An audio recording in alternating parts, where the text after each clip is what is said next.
Dinakip ng ama ni Monkey King. Gusto niyang makita kung may potensyal ba ang anak niya na maging hari. Yumalulong siya rito. Hindi lang ito natakot. Sinuntok pa nito pabalik si Monkey King. Tumawa ng malakas si Monkey King.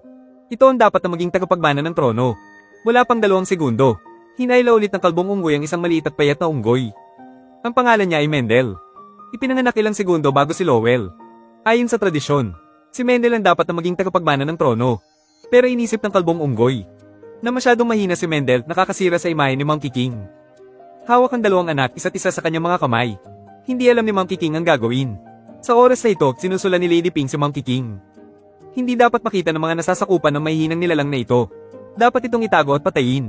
Para sa kinabukasan ng tribo. Pumayag si Monkey King sa mungkahi ni Lady A.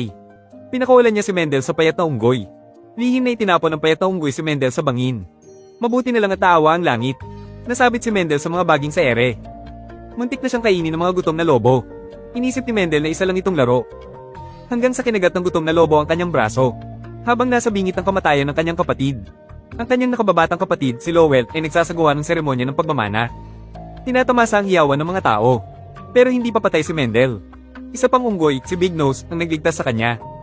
Inabando na rin si Big Nose ng tribo nung bata pa siya. Nakita niya ang parehong sitwasyon ni Mendel. Naawa si Big Nose. Kaya, inuwi niya si Mendel. Lumipas ang panahon. Lumaki na si Mendel. Kahit mahina siya nung ipinanganak, mas matalino siya kaysa sa iba. Gumamit siya ng dahon bilang pamaypay. Gumamit siya ng damo para gumawa ng pansala ng tubig. Gumamit din siya ng dagta ng puno para gumawa ng pandikit.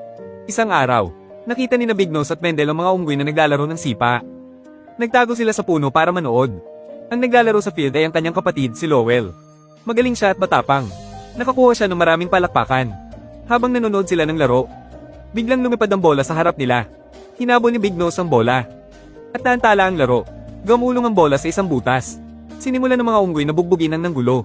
Mabuti na lang at mabilis mag-isip si Mendel. Ginamit niya ang pandikit para makuha ang bola. Namangha ang mga unggoy. Sa oras na ito, inisip ni Lowell na inagaw ni Mendel ang kanyang atensyon. Kaya hinuli niya ito. Sa sandaling iyon, napansin ng kalbong unggoy na ang maikling daliri ni Mendel ay kapareho ng kay Lowell. Ito ang tanda ng tagapagmana. Ang tunay na tagapagmana ay buhay pa pala. Minaliit ni Lowell si Mendel at itinapon ito sa lupa. Nang sisipain na niya ang bola, damakit ang bola sa kanyang kamay. Nagtulungan ng mga unggoy para hilahin ang bola. Aksidenteng tumama ang bola sa ulo ni Monkey King. Hinayla ng kalbong unggoy ang bola. Nagkaroon ng bukol sa ulo ni Monkey King. Sa oras na ito, nakaisip ulit ng magandang ideya si Mendel. Gumawa siya ng sombrero gamit ang dahon para kay Monkey King. Agad siyang nakatanggap ng maraming papuri. Gumawa rin si Mendel ng salamin gamit ang dahon ng lotus at tubig. Nakita ni Monkey King ang kanyang gwapong mukha sa unang pagkakataon. Pagkatapos, hinayla ni Mendel ang ilang baging. At gumawa ng duyan gamit ang mga dahon. Humiga si Monkey King at nagustuhan niya ito. Habang natutuwa sila sa mga bagong bagay. Gusto na masamang makukulam na patayin si Mendel. Kaya pinatawag niya ang isang malaking grupo ng mga tipaklong. Sa gitna ng kaguluhan, aksidenteng natulak ni Mendel si Monkey King sa bangin.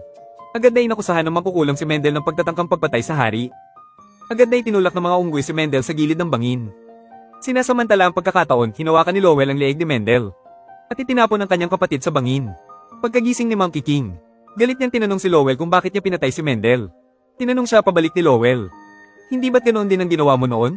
Tinamaan nito ang damdamin ni Monkey King. Wala na siyang lakas para pagalitan si Lowell. Malungkot na naupo si Monkey King sa gilid ng bangin. Parang nagsisisi siya sa kanyang mga kasalanan sa nakalipas na mga taon. Pero, pagkatapos mahulog ni Whisper sa bangin. Dahil sa kanyang swerte, nakaligtas ulit si Whisper. Pero alam niyang hindi na siya tatanggapin ng tribo. Kaya, nagpa siyang tuklasin ng mundo sa labas. Pumunta siya sa kapatagan. Biglang hinaranggan ng mahabang binti. 2 ostrich pala. Gustong kunin ni Whisper ang pagkain sa bibig ng ostrich. Ang aksyon na ito ang nagpasimula ng ebolusyon. Siya ang naging unang ape na nakatayo ng tuwid.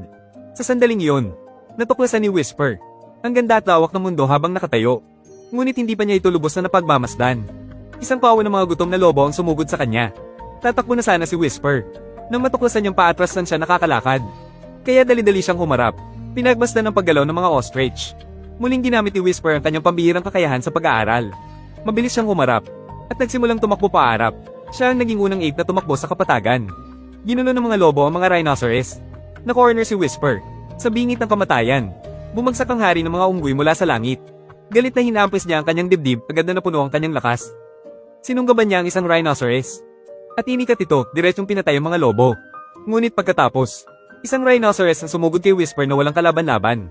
Sa sandali ng panganib, hindi nagatubiling protektahan ng hari ng mga unggoy ang kanyang anak. Sa huli, ginawa niya ang dapat gawin ng isang ama para kay Whisper. Dahil dito, isinakripisyo ng hari ng mga unggoy ang kanyang buhay. Namatay ang dating hari, umupo ang bagong hari.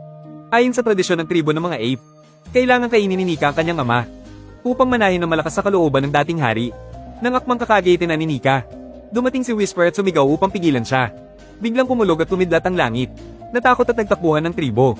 Sinasamantala ang pagkakataon, dinala ni Whisper ang hari ng mga unggoy. At inilibing siya sa ilalim ng puno. Ito ang unang pagkakataon sa kasaysayan ng tao na may inilibing na patay.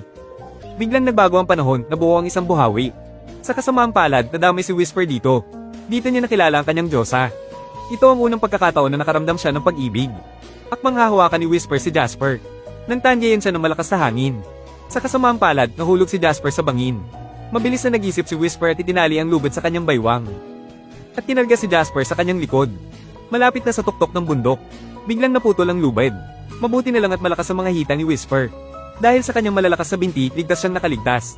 Gayunpaman, ang unang ginawa ng Diyos sa pagkagising niya ay ang suntukin si Whisper. Natakot si Jasper at tumakbo palayo. Nahabol na ang kasintahan, hindi niya ito hahayaang makatakas. Tumakbo si Whisper sa nagkakagulong mga rhinoceros. Tinawid ang mainit na lava. Inakyat ang matarik na bangin. Sa wakas ay naabutan niya si Jasper. Dahil sa walang humpay na paghabol ni Whisper, unti-unting tinanggap siya ni Jasper. Matapos magsama, sinimulan nilang tuklasin ang mga bagong kasanayan. Natuto silang gumamit ng mga kagamitan upang mamitis ang mga ligaw na prutas sa puno. Natuto silang gumamit ng mga bato upang manghuli ng pagkain. Marami silang nahuli. Nakita ito ng mga nasa tribo sa puno at nainggit. Sa gabi, aksidente nilang natuklasan ang bato na pang-apoy. At sa unang pagkakataon, nagkaroon ng apoy gamit ang lakas ng tao. Sa wakas, kumain sila ng inihaw sa labas. Ito ang unang pagkakataon na kumain ng lutong pagkain ng mga tao. Mabilis na kumalat ang mabangong amoy sa tribo sa puno. Tuwang-tuwa ang mga miyembro ng tribo at nagtatalunan. Isa-isa silang bumaba mula sa puno. Pumunta sila sa lupa at sumama kay Whisper. Sinuportahan nila si Whisper bilang bagong hari ng mga unggoy. Sa pamumuno ni Whisper, nagsimulang maging mas tao ang mga miyembro ng tribo. Gumamit sila ng kahoy upang magtayo ng mga bahay at tulay. Sobra-sobra na rin ang kanilang pagkain. Ang tribo ngayon ay may anyo na ng isang sinaunang tribo ng tao. Gayunpaman, hindi nagtagal ang magandang panahon. Muling nagpatawag ang makukulam ng maraming tipaklong. Winasak ang lahat ng mga gusali. Galit na galit ang mga unggoy. Hawak ang mga sulo, pinalibutan nila ang dating kanilang mga tahanan. Ang inabando ng hari ng mga unggoy, si Nika, ay tumalon pababa. Gusto niyang gumamit ng dahas para solusyonan ang problema. Ngunit sa kasamaang palad, mahirap talunin ng marami. Mabilis na dinaganan si Nika sa lupa. Habang nag-aaway, aksidenteng nasunog ng sulo ang matandang puno. Nasa puno pa rin ang asawa ni Lowell. Hindi nagreklamo si Mendel. Muling ginamit ang kanyang talino. Pinahintulutan niya ang pinamong lobo na hilahin siya paakyat sa matandang puno. Ligtas niyang nailigtas ang asawa ni Lowell.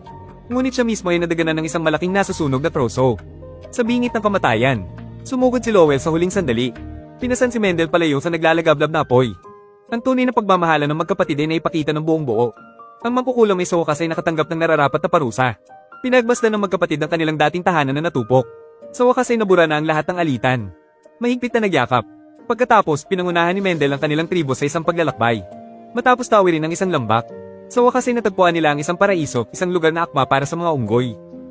Dito, gagamitin ni Mendel ang kanyang katalinuhan upang gabayan ang kanyang tribo sa patuloy na pag-unlad tungo sa sibilisasyon ng sangkatauhan.